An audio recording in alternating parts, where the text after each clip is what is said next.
Chapter 1. Friends and Enemies. The king's soldiers raced their heavy horses to the top of the hill. The group slowed for a moment and then stopped. Finally they could see the city. The soldiers stretched their necks and let their heavy arms rest by their sides. The commander spit into some grass and tried to wipe the dirt from his forehead. He smiled sharply at the city. After a moment he slapped his horse, started down the hill, and led his soldiers quickly toward the city to do their damage. A gentle sea breeze cooled the faces of the twin sisters as they worked steadily in their gardens. They each wore thin, laced bonnets, as was common to little girls of long ago. The sun gently warmed their heads. "Renee, watch out!" shouted Albert, pointing at her sister's neck. "What? What?" cried Renee. A bee!" squealed Albert as she ran away in circles, almost tripping over the long, thick folds of her dress. "Oh, Albert, Mother said we shouldn't be afraid of bees. They just want to taste our flowers," said Renee with a trembling voice. Finally, she too gave way and ran squealing from the bee. The twins met up on the other side of the yard, tumbling over each other in their silliness and giggling uncontrollably. The twins used to cry hysterically when a lone bee or even a confused fly had so rudely intruded upon their world. When they stopped giggling, they immediately looked for their mother, Madame Madeleine Martineau, who was watching them out of the corner of her eye as she worked in the cooking area. She was shaking her head, slowly, trying to hide her smile. Crunch, crunch, crunch. The girls strained their ears toward the sound coming from around the corner of the house. Crunch, crunch, crunch. They looked at each other with wide eyes, jumped up and ran toward the sound that they recognized all too well.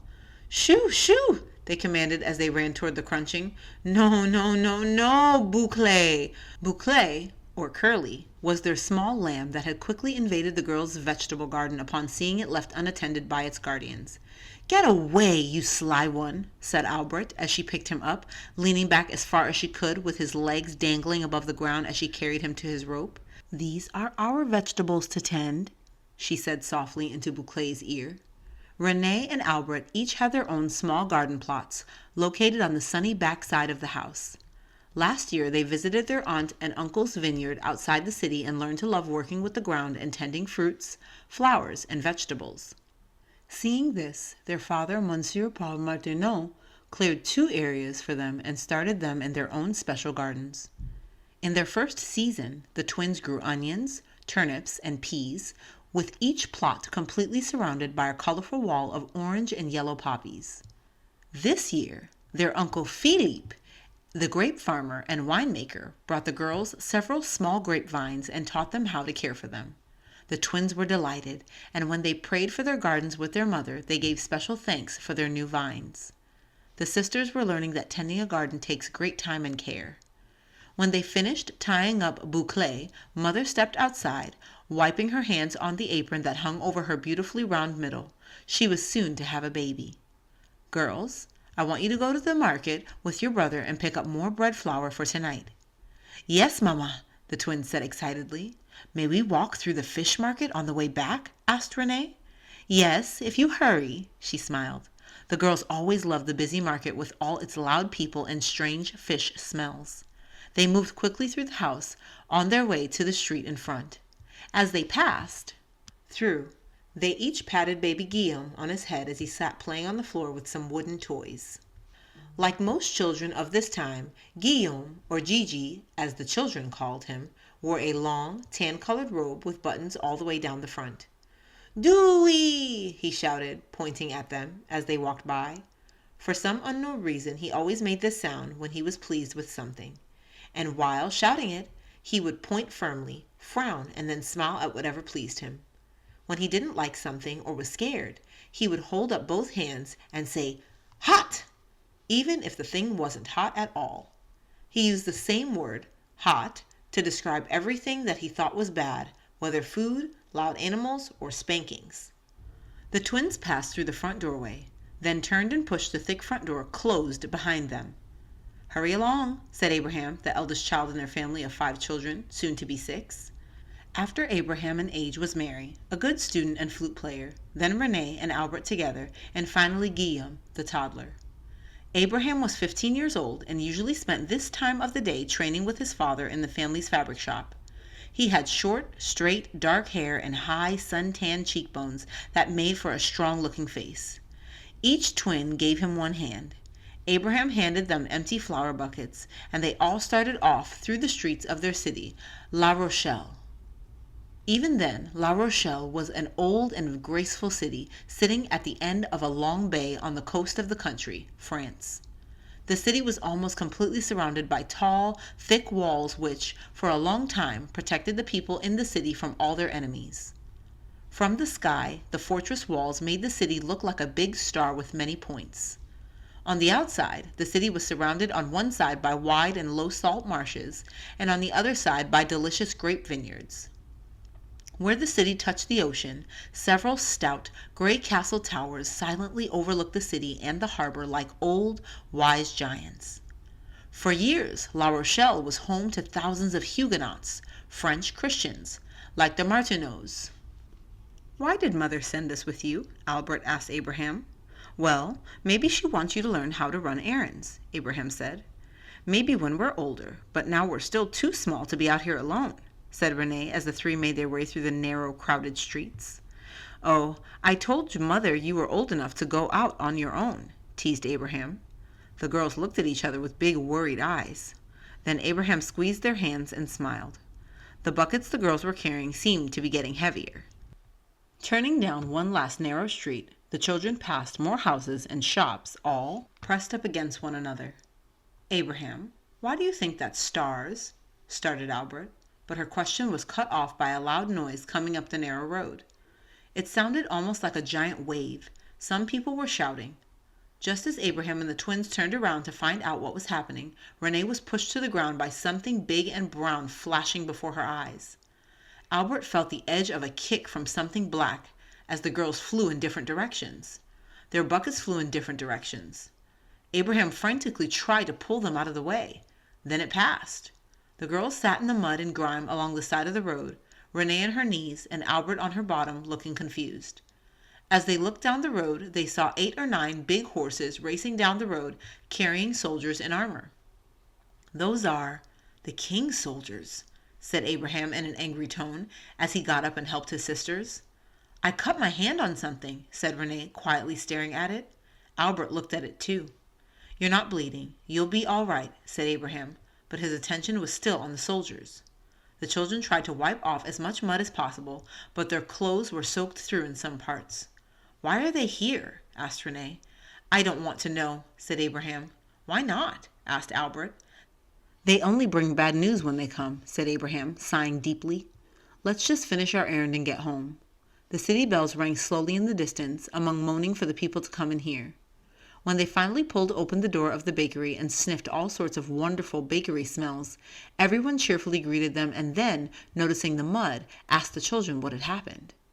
As Abraham explained and the baker filled the buckets with flour, the twins opened the door just a bit and peered out where they could see the soldiers gathering in the public square with people all around them. "What are they saying?" Renee whispered to Albert. "I can't hear," she answered. "Abraham," asked Albert, "may we stand outside just in front of the shop?" "Yes, go ahead, but just in front of the shop," he said. The girls held hands tightly, stepped outside quickly, and strained to hear what the soldiers were announcing. The one soldier speaking was dressed more colorfully than the others and spoke with an accent from another part of France. The girls stood listening for a long time. Finally, Abraham's voice came from behind them. "So, what are they announcing?" he asked. "Listen," said Renee, "you tell us. I don't understand. Something about soldiers in houses?" Abraham, with a very worried look, started walking closer to the crowd. Renee and Albert quickly followed, holding onto the buckets now full with flour. For a while they all stood at the edge of the crowd of people listening carefully. The twins were too short to see anything or hear much at all. Sometimes they heard the people around them happily cheering the speaker's words. Then suddenly, Abraham kneeled down, pulled the sisters together, and said, "We must go quickly. This is very bad. I must tell Father and Mother." "What did they say?" asked Renee. "No time to talk now. We must hurry. I'll tell you later." They ran all the way home through the narrow streets and mud, holding tightly on to one another and the flour buckets. "Mama, Mama!" shouted the girls as they neared the front door of their house. "Mama," said Abraham, breathing heavily from the run. "What is it? What are you so excited about? Why are you covered with mud? Mother asked quickly. The twins, with tired legs, plopped down on the floor by the door. Abraham, trying to control his breathing, started. The king is sending soldiers to live in our houses, and we must take care of them. Oh, is that all? Said Mother, waving it off with her hand. We have heard such threats before, and even the king does this. God's people have faced much worse. We fear God, not man. Hot, hot, hot, shouted baby Guillaume, staring at Abraham. No, hot, hot, hot. Everything is fine, said Mother, stroking baby Guillaume's head. Children, start preparing for dinner. Father will be home soon. I've made some special pastries for after dinner. The children busied themselves with their preparations for the evening meal. Soon they were all greeted with Father's familiar, "Good evening, family." That night, Father asked Mary to give thanks for the meal. She stood up, brushing her long brown hair behind her, and thanked the Lord for their meal, parents, house, and the king. For a short while, everyone was quiet, for the children did not speak at the table unless they were spoken to, but they all wanted to hear more about what the king's soldiers had said. Knowing this, Father turned to Abraham and asked him a question. "How did your errands for your mother go today, Abraham?" "Very well, Father. The king's soldiers knocked us down in the road while we were going for flour, but we were not hurt." Renee remembered the cut on her hand. "Father," said Abraham, "did you see the king's soldiers? Many people were gathered in the public square, and the herald read the king's declaration, and the king is going to station his soldiers in our homes, and—" Not looking up, Father said, "Yes, Abraham, I was there listening. I heard it all." "Why is the king going to make soldiers live with us?" asked Albert quietly. Father thought for a moment, rubbing his eyes. "That is a very good question, Albert." He reached for the heavy family Bible, which sat on its own stool beside his chair. He turned the soft pages carefully until he came to a certain passage and began to read. He read the history of a certain king who made a statue out of gold and ordered his people to worship it. This king's soldiers and princes and judges and counselors all gathered to honor and worship the golden statue. The king sent out his herald to declare the king's command. The children were listening, wide-eyed. The king's herald declared that whosoever does not bow down and worship the golden statue shall be thrown into the midst of a fiery furnace to die. Renee sat listening to Father read and thought of the herald she had seen that day. Albert wondered why people would sing to a statue. Guillaume squirmed in Mother's lap. Father read of 3 young men from God's people who refused to worship the statue since they knew that the true God forbids such worship. When the king discovered that the 3 young men would not worship his statue, he threatened them to their faces. Reading more slowly now, Father stressed the words of the young men as they answered the king, saying, "The God whom we serve is able to deliver us from the burning fiery furnace, and he will deliver us out of your hand, O king. But if not," continued Father, looking at all the big eyes staring at him, "if not, may you know, O king, that we will not worship the golden image which you have set up." "Father, were they burned?" asked Renee. "Listen to what happens." And he read on, describing how the evil king threw God's young men into the furnace and how God preserved them from harm and death.